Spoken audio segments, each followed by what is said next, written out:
अस्सलाम वालेकुम info TV के नाजरीन को खुश आमदीद। हम यहाँ पर आपको बहुत बड़ी खबर देने वाले हैं।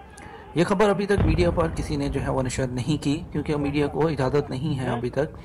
और ये खबर अभी जो है वो ब्रेक की है। हकीकत टीवी वाले जो हमारे सर हैं, उन्होंने जो है बिल्कुल ये खबर लॉन्च किया। इस वक्त जो है वो सियालकोट बॉर्डर पर जो है वो पाकिस्तान आर्मी की तरफ से इंडिया के जो है 35 जवान जो है वो मार दिए गए हैं, उनको जहन्नम वासिल कर दिया गया है।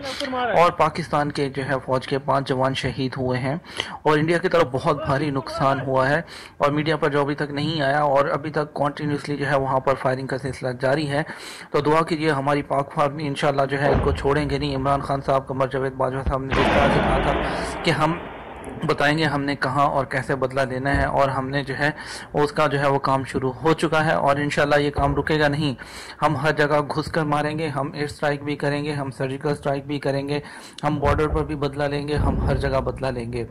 ये इन्होंने क्या समझा था कि जस्ट पाकिस्तान के अंदर वापस जाकर ये पाकिस्तान को जो है बदनाम कर देंगे दुनिया में? नहीं, इनको पूरा मौका दिया, इमरान खान ने इनको पूरा मौका दिया, हमारी फ़ौज ने पीस का, अमन का, इन्होंने जो है उस मौके से फ़ायदा नहीं उठाया। लेकिन अब इनको बताएंगे कि ये कौन लोग हैं, ये कौन फ़ौज है, इन्होंने किस कौम से पंगा लिया है। ये नहीं जानते कि ये लोग जो है वो सर पर कफन बांध कर चलते हैं। ये जो पाकिस्तान के जवान हैं, ये पाकिस्तान के जवान, ये मौत से नहीं डरते।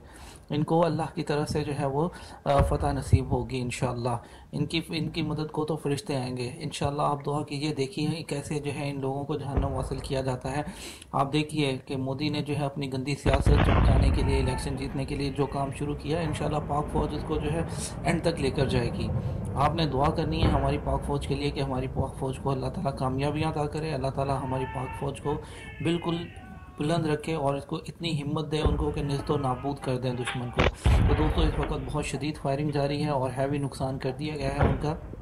जो है अभी भी कॉन्टीन्यूसली बहुत ज़्यादा जो है वो शेलिंग और जो है वो फायरिंग का सिलसिला जारी है। आप दुआ कीजिए इंशाअल्लाह। नस्रुम मिनल्लाहि व फतहुन करीब। अल्लाह हाफ़िज़।